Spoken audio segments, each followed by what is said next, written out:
What is up, everyone? Today, I want to talk about Luciferianism. Now, I have gotten, I've gotten comments online, about Luciferianism and what it is exactly. What I believe in personally. I am a Gnostic Luciferian. There are several variations of it. There's people that are traditional Luciferians, which is pretty much what I am. And then there are people who are more modern Luciferians that don't believe in an actual figure of Lucifer, but rather a symbol for personal enlightenment. Then there are people who are like Michael Ford and basically take Church of Satan and turn it into their own religion, Luciferianism.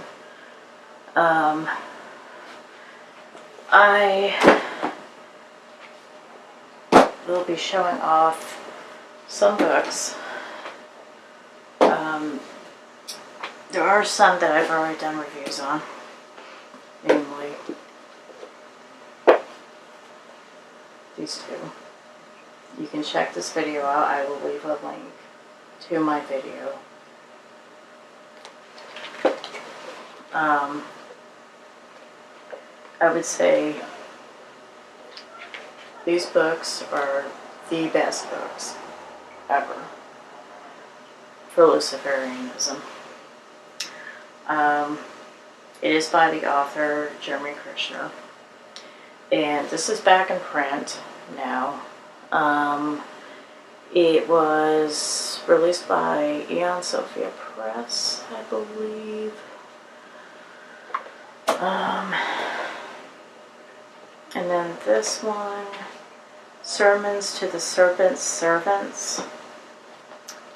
You can get this on his personal website, this edition, or you can spend more money and find it, I believe it's Eon Sophia Press as well. This edition is cheaper, it's straight from his website. It's not a paperback per se, it's some type of vinyl covering, it's really nice.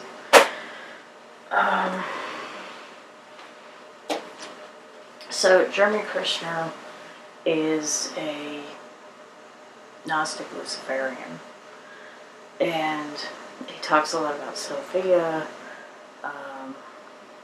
Sophia is basically the hidden goddess of Christianity. When the Catholic Church was formed, they made the Holy Spirit into a male.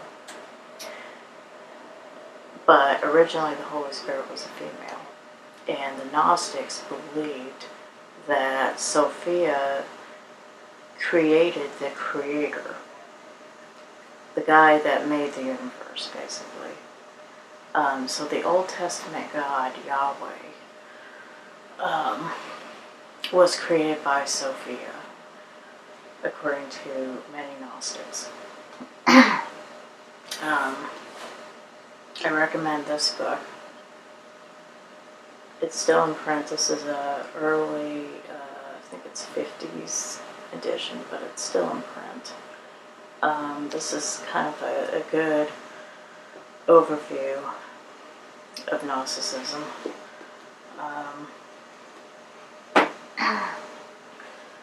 So,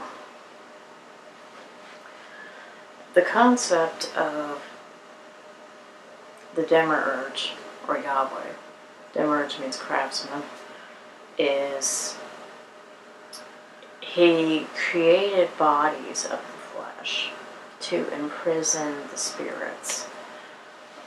Basically, we are a threat to him because we are spiritual beings like him.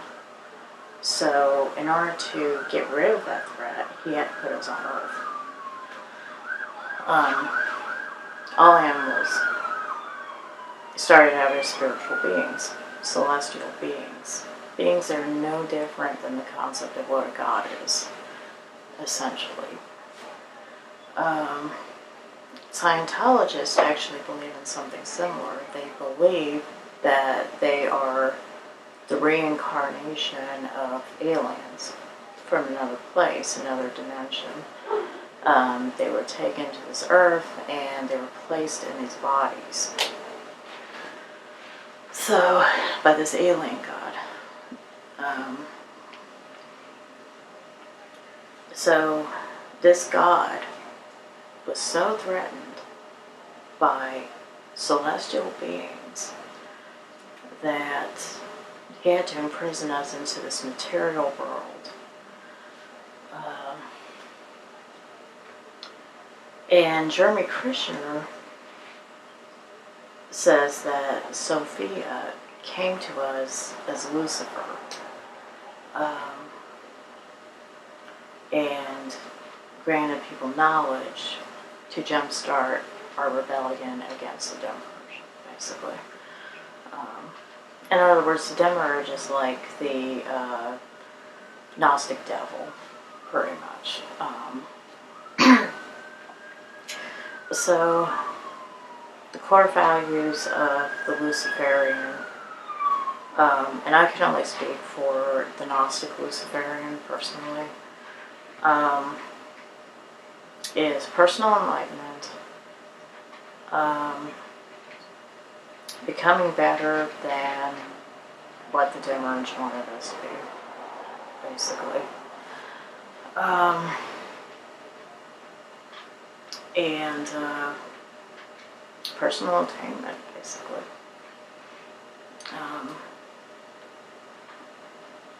We are not the same thing as Satanism. I do study Satanism. When I was a teenager, I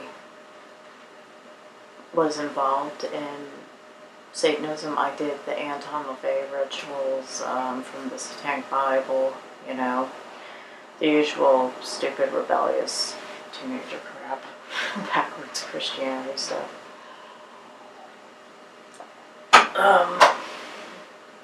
It wasn't enough for me, honestly. And I always identified more with Luciferianism. But historically, Luciferianism is extremely hard to pin down. There are some records, but they are mostly Catholic records. Basically, they can be identified sometimes with the Kafirs, Waldensians, Voldemorts. Basically, they've been linked to various Gnostic groups that were persecuted.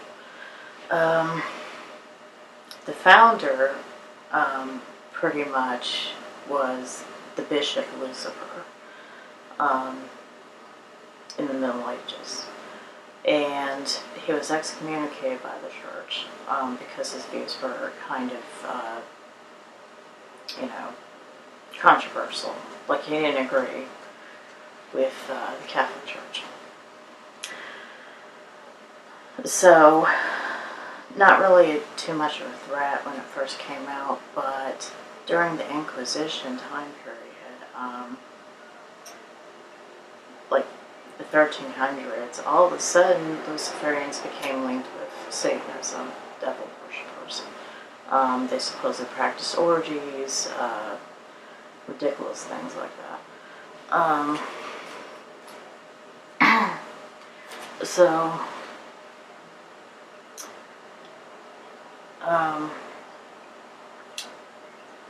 The term Luciferianism kind of went underground. The Knights Templars could even be considered Luciferians. Luciferians were known in the Middle Ages to practice sodomy on women. A lot of people think that this was, homosexuality, right? They have found paintings in Knights Templar temples that depict like these acts of sodomy, right? So they always believed that it was homosexual. But the reason why it was done on women was because it was birth control. And Luciferians were historically anti having children because they believed that that's what the Demiurge wanted, was to procreate so that more people would be trapped on Earth.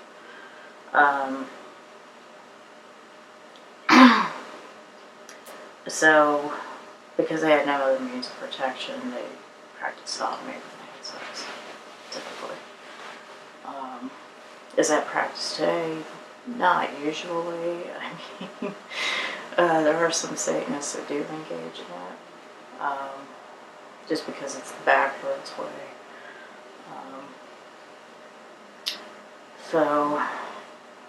But the Luciferian historically does not believe that Satan and Lucifer are the same.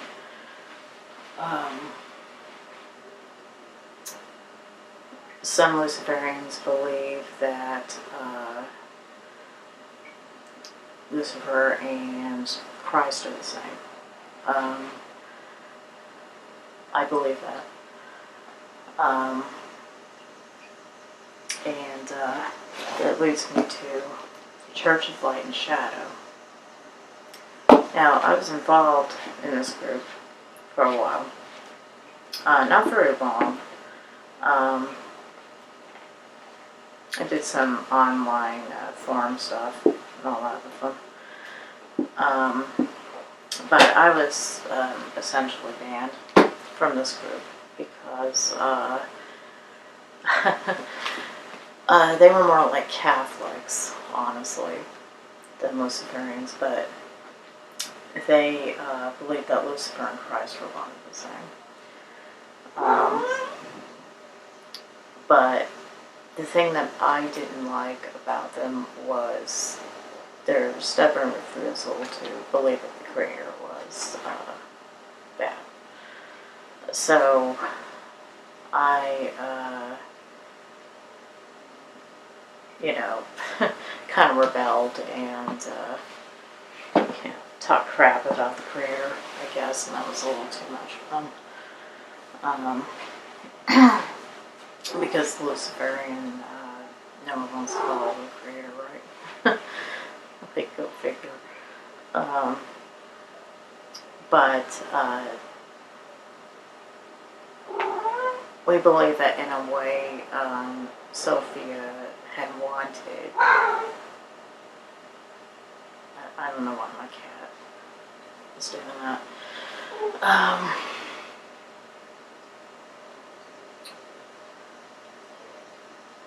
Sophia may have sent Lucifer on this planet in several lifetimes even to try to get people away from the Demiurge, to teach them a better way.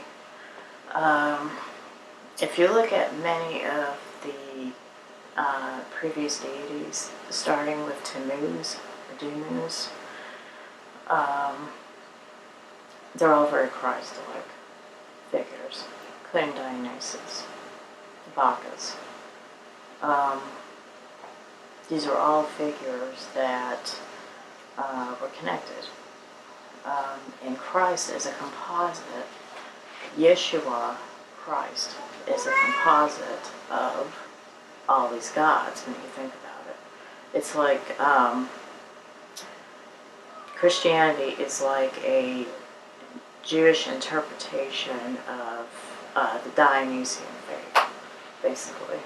The symbols are there, the true vine, the wine, the grapes, it's all there.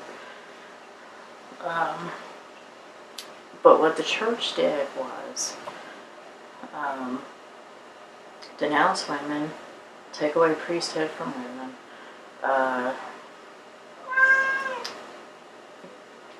kind of try to make them as chaste as possible, which is nearly impossible when you're a guy on Earth. I mean, let's be honest. He died when he was like in his 30s, right? So, especially in that culture, it's possible they had a wife, right? That would be Mary Magdalene. So I honor Mary Magdalene as well.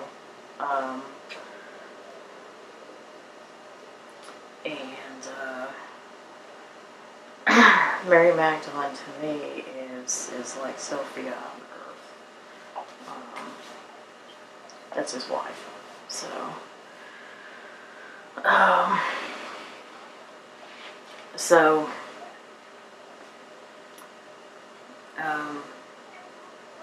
and I call him Yeshua. I don't call him Jesus. Jesus is a English made-up name for him. So there's no J sound in Hebrew.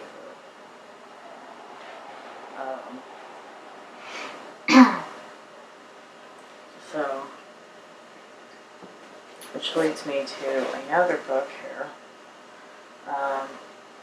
Argarlesian, Fall of Lucifer, by Johannes Nephastos.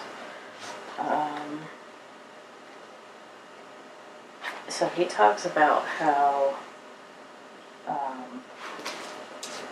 Luciferianism can also be right-hand path, not just the left-hand path religion. Most people see it as a left-hand path religion.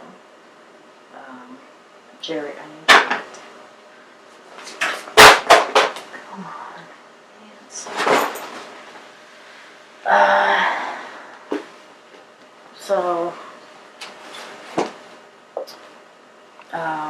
Richard K. Page, this author I highly recommend, kind of discusses the same thing.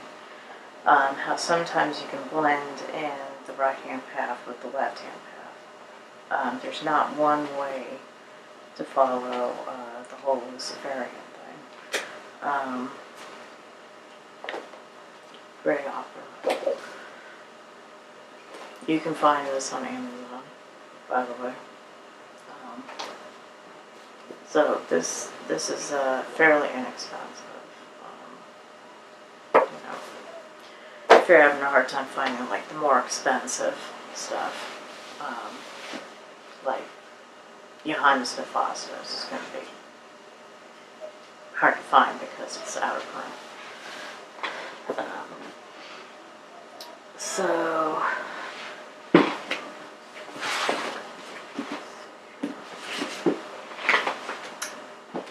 I have another book too.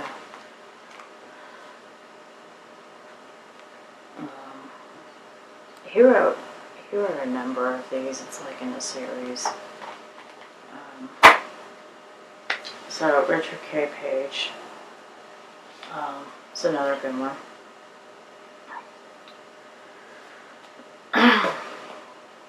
So do we have any holy books? We are a non-orthodox religion, so there is no like one way to be Luciferian. I would say the closest thing that we have is probably something that's from the Yazidis, which is the Al-Jiwa Revelation, and this is supposedly the closest thing that we have to Lucifer kind of talking to people, basically. It's an oral tradition that's been written down by an ancient Gnostic sect called the Yazidis. And this is a classic book. I highly recommend this book.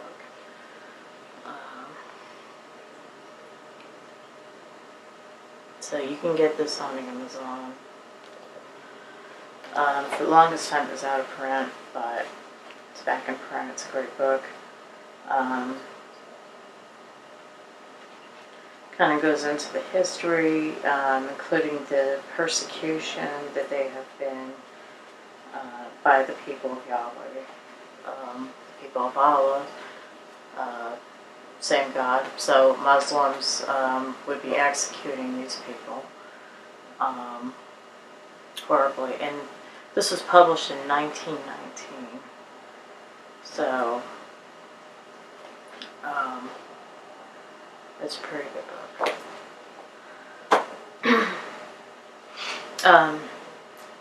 The Al-Jiwa has actually been, I first came in contact with that through the Anton LaVey Satanic Rituals book. He actually included that in the Satanic Rituals book.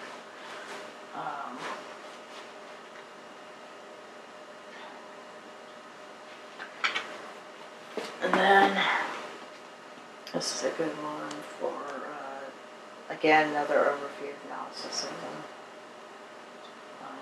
Some good Gospels in here. Including things about the origin of the world. Stuff like that.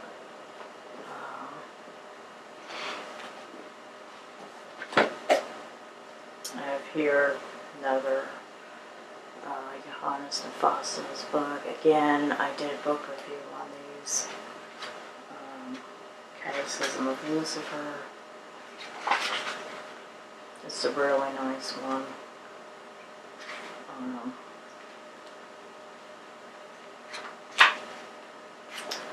So, I highly recommend this.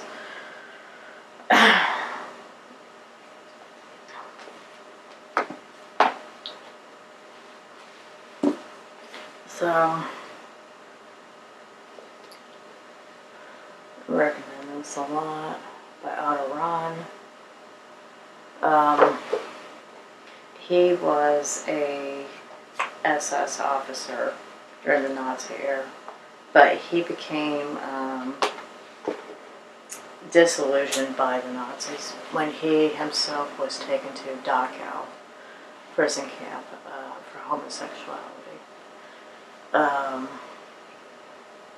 He was a Luciferian, and in this book, he not only writes about his beliefs, but his personal trials, basically. And also searching for the Holy Grail, something that Heinrich Himmler was obsessed with. He believed that if the Nazis possessed all of these holy items, they already had the Spear of Destiny. Hitler took it from the Austria Museum, Vienna there.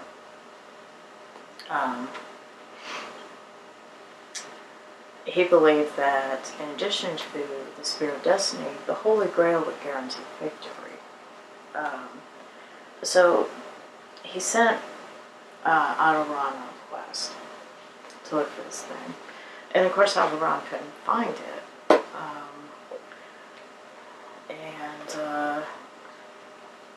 So he died mysteriously.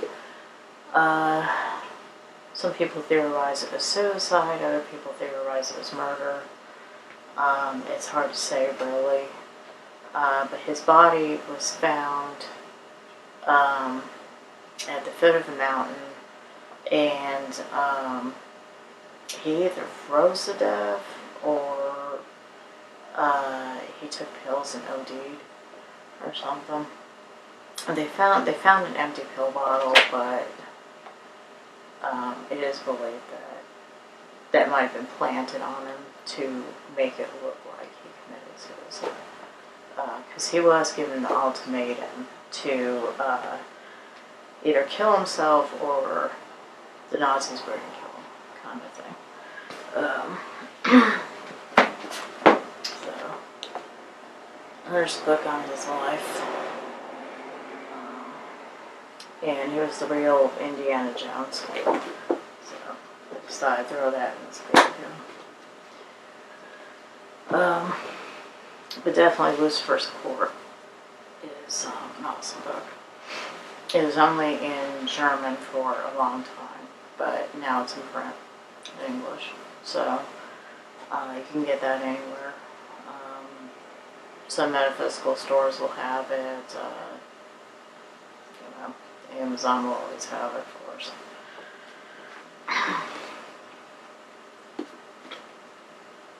The Enlightened Luciferian, this is a good one.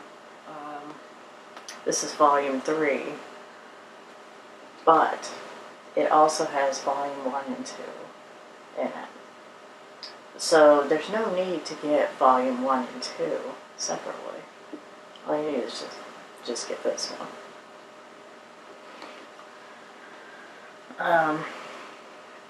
And it is by Simon Mark Alvarez. And it's some pretty good stuff. Personal enlightenment, theories, more of a secular Luciferian, modern Luciferian book. Not a historical one, but an excellent book, definitely.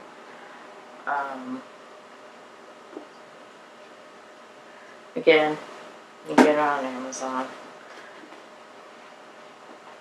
It's got all 3 books in here.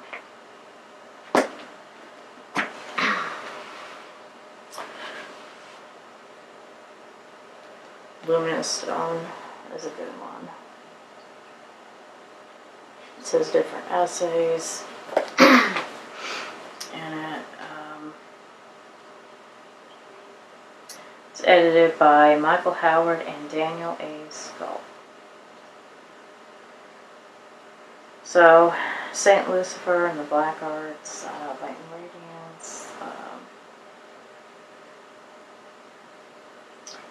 Teachings of the Light, Madeline Montalban, and the Order of the Morning Star.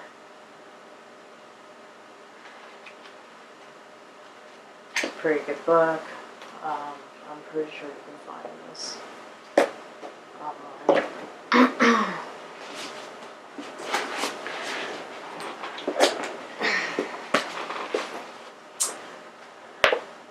Classic. I did a video on these books also. These are like must-haves, these books.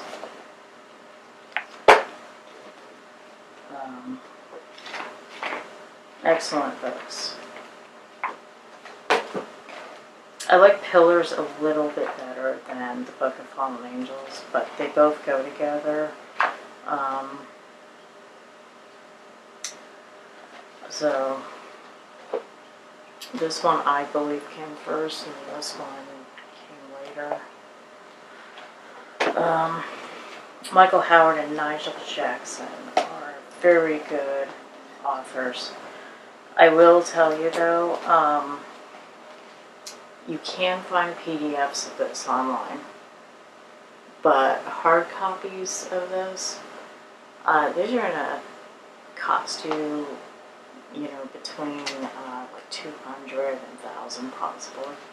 They're long out of print, and I don't foresee them coming back in print anytime soon, unfortunately. But if you check eBay and 8 books, you might be lucky to find a copy. You can always try to make deals with sellers to get them to mark it down, maybe. Or just look online for a free PDF. That's probably your best bet.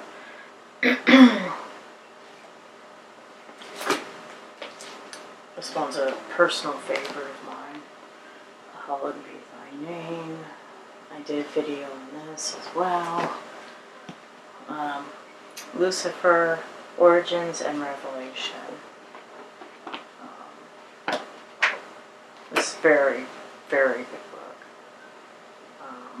This is almost like a Luciferian Bible to me in a way. Basically, the conflict that Lucifer has had with his brother. The other thing is Luciferians traditionally believe that Yahweh and Lucifer are brothers. They both came from Sophia. So,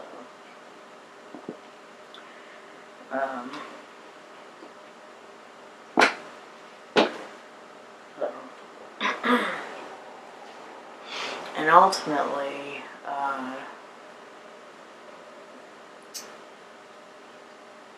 Sophia came from another God, a higher God, a God that is not of this world, that doesn't have anything to do with this world, a God that is superior. This unknowable God usually is called Francis. Not much is known about this deity, but the point is he's higher than the God of this world, Yahweh. So he is actually the Most High God. Lately I've been getting into Kumbanda, and when you look at Kumbanda, structurally it's very Gnostic, because within Kumbanda you have Mayoral, and Mayoral is this unknowable high deity. But I've touched on that in a few other videos. So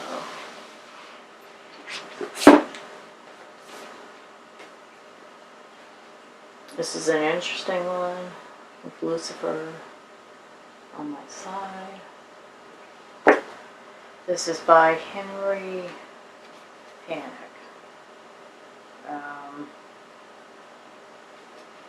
And it's a personal journey of this guy. He got hit by a truck and lost both of his legs, and during his recovery process he had converted to Luciferianism, and sort of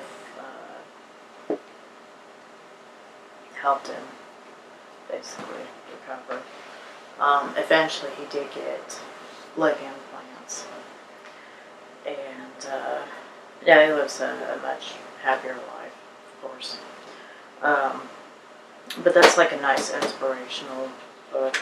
You can get that on Amazon. One of my personal favorites here. I did a video about this. Pigment. This is a really, really good book. Every Luciferian should own this book. Seriously, I cannot recommend this enough, honestly. The Ancient Path to Knowledge and the Real Da Vinci Code. So, many on earth follow Lucifer in search of wealth and power, but true Luciferians seek instead the broadening and deepening of the limits of human knowledge.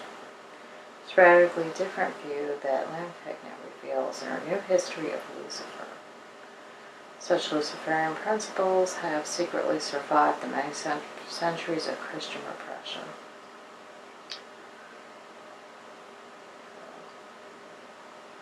And she talks about how it's Luciferian symbols and Leonardo da Vinci art and all that. It's so secret that da Vinci had controversial beliefs. So, but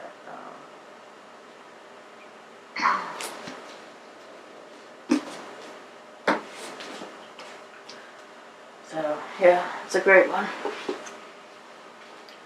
Then I was lucky to find a copy of this, Science of Being.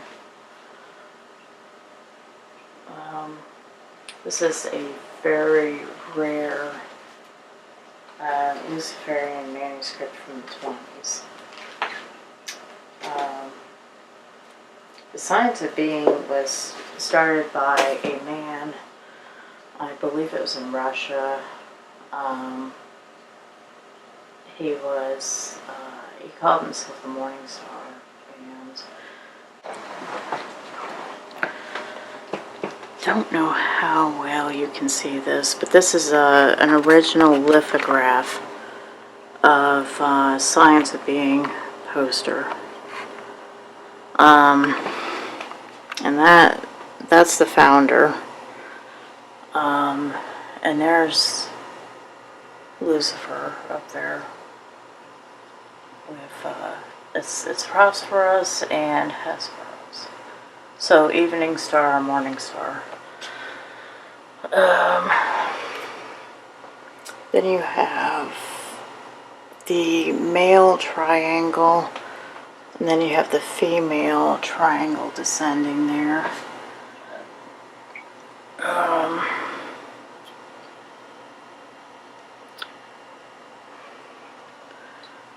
Yeah, and then you have the crosses there. Then you have people here that are kind of, shoot, let me get my,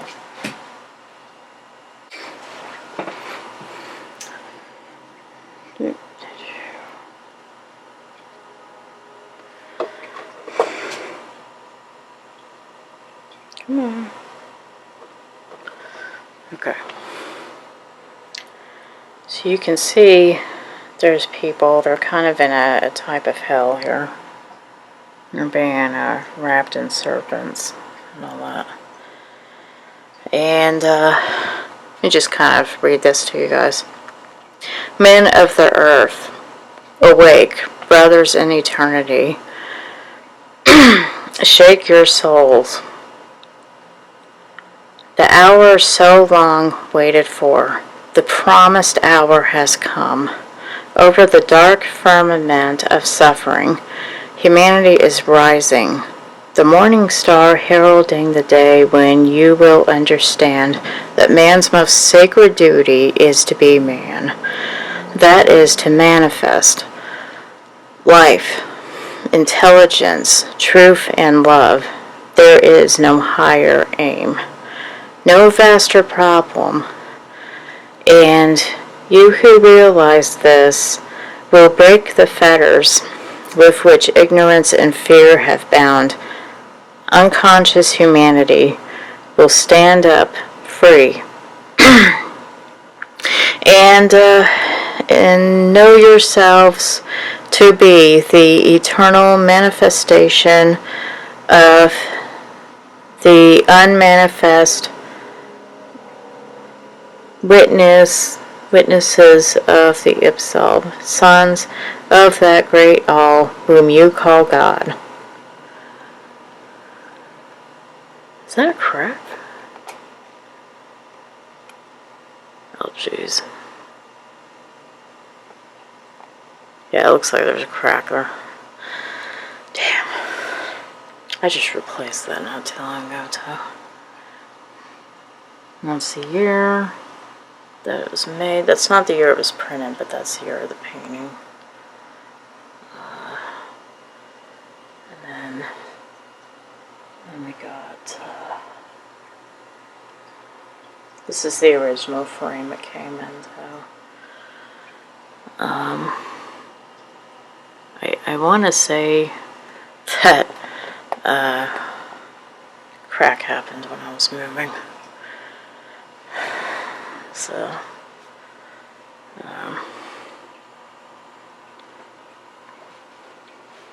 I painted this one.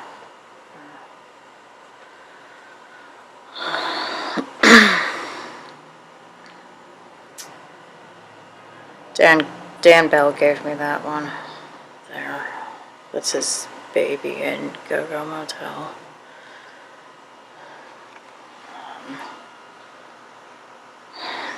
So, yeah. Now, as you can see, we use similar symbols that Satanists use, but we're not the same thing that people think we are. There's a statue of Lucifer there. There's another one.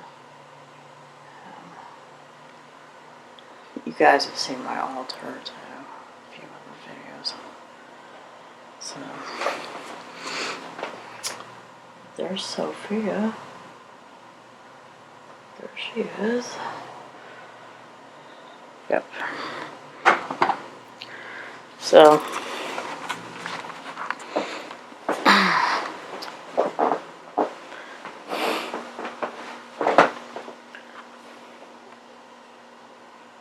Hey, Jerry.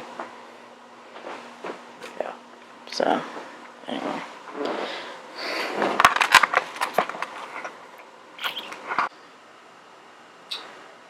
So,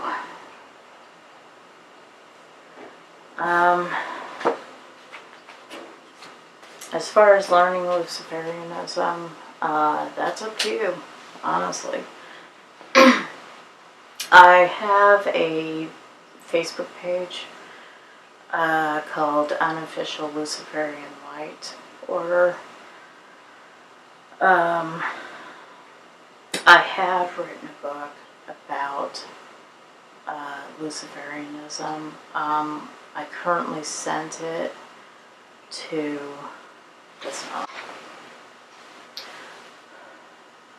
I did send it to some publishers. I sent it to Ixior, Fall of Man, and what was the other one? There was another one I sent it to. Oh, Nephilim Cross. We'll see what happens. I haven't heard anything yet. It takes a while. I mean, it was probably 2 months ago I sent it. So, you never know. It might happen, might not happen. If that doesn't work, I may have to just self-publish. I was hoping to get like a really nice edition, though, out. So, yeah.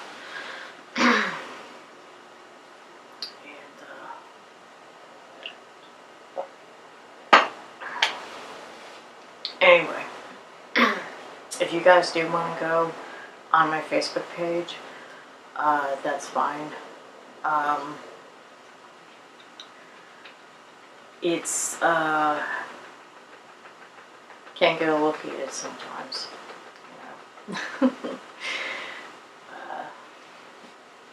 I've been accused of being too political, you know, maybe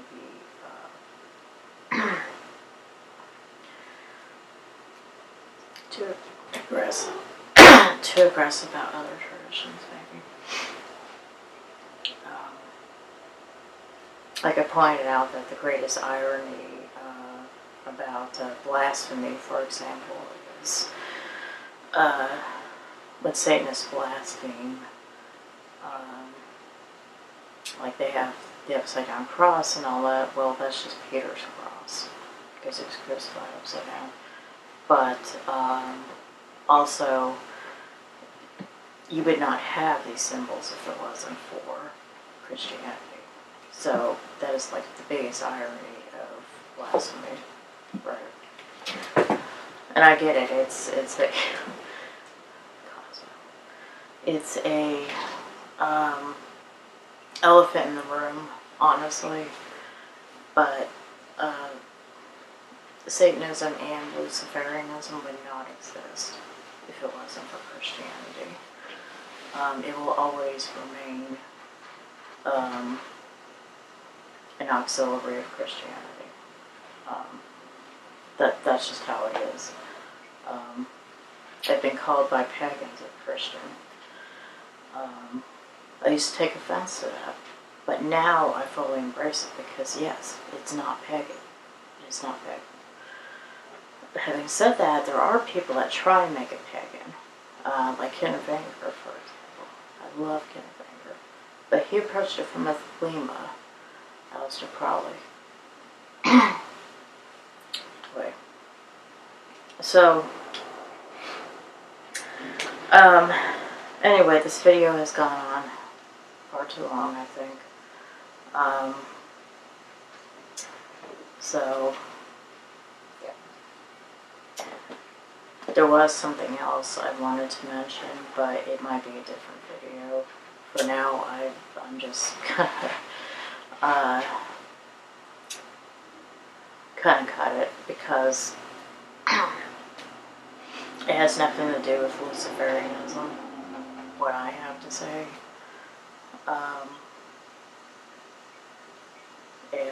So it's completely irrelevant to this video. And I don't really know the circumstances, honestly. So, yep. Peace out. Hit like and subscribe. Thank you.